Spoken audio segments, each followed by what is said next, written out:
देखो बच्चों, यहाँ पे ये एक्सरसाइज मैं यहाँ पे राइट कर देता हूँ।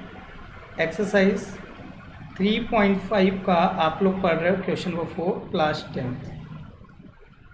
10 NCERT की प्रॉब्लम्स को हम लोग देख रहे हैं। ठीक है, मैथ्स।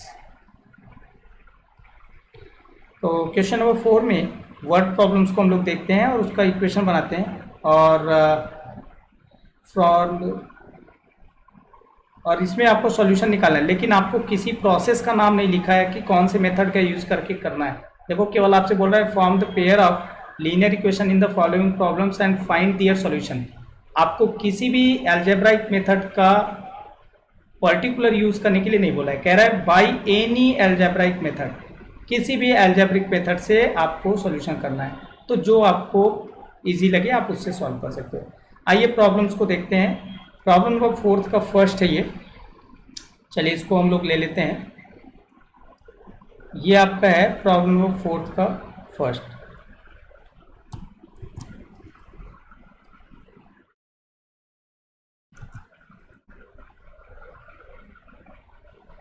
सबको दिख रहा है? ये आपका 3.5 का क्वेश्चन नंबर 4 का फर्स्ट है NCERT। देखो क्वेश्चन है, a part of monthly hostel charge is fixed. एक हॉस्टल है जिसमें बच्चे रहते हैं। हॉस्टल मतलब जहाँ पे कोई रहता है, बच्चे भी रहते हैं। कभी कभी आपका मतलब जो हॉस्पिटल्स रहते हैं वहाँ पे भी हॉस्टल्स बने रहते हैं डॉक्टर्स लोगों के रहने के लिए, ठीक है ना, रेजिडेंस।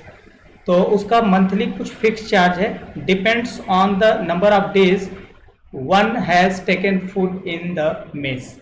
ठीक है, अगर आप मेस से फूड लेते हो तो वो डिपेंड करता है कि आप मेस से फूड ले रहे हो कि नहीं ले रहे हो।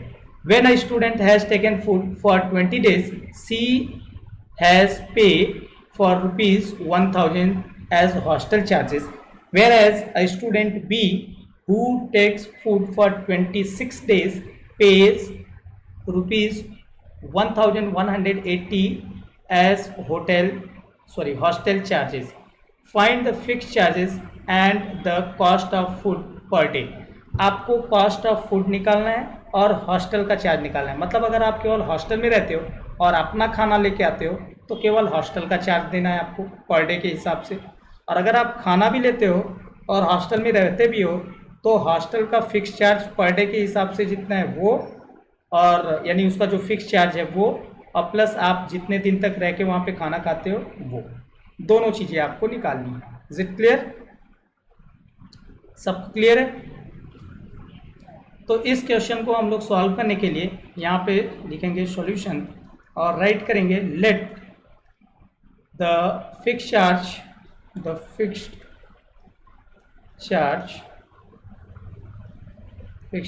In hostel. हॉस्टल का जो फिक्स चार्ज है without food, hostel without food हम मान लेते हैं उसका जो टोटल हॉस्टल चार्ज है वो X रुपीज़ है। And the charge of food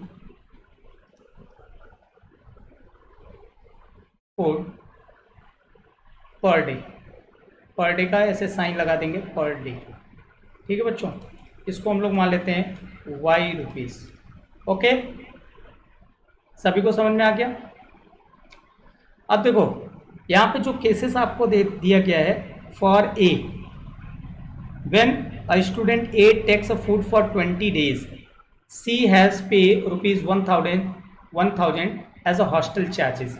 अगर ए वहाँ पे 20 दिनों तक रहता है तो आप यहाँ पे लिखेंगे case number first for a, और ए वहाँ पे कितने दिन तक रहता है भाई?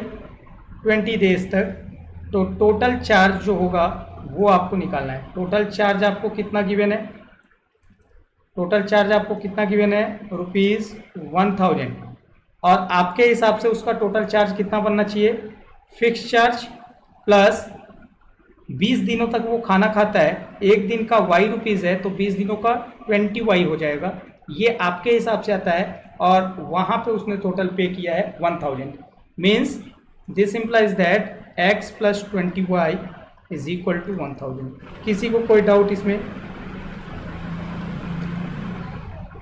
ठीक है, अगेन यहाँ पे केस नंबर सेकेंड हम लोग लेते हैं फॉर b, और b वहां पे कितने दिनों तक रहता है? 26 डेज, ठीक है ना, 26 डेज, 26 डेज। और बच्चों इसमें जो टोटल चार्ज उसने दिया है वो कितना है?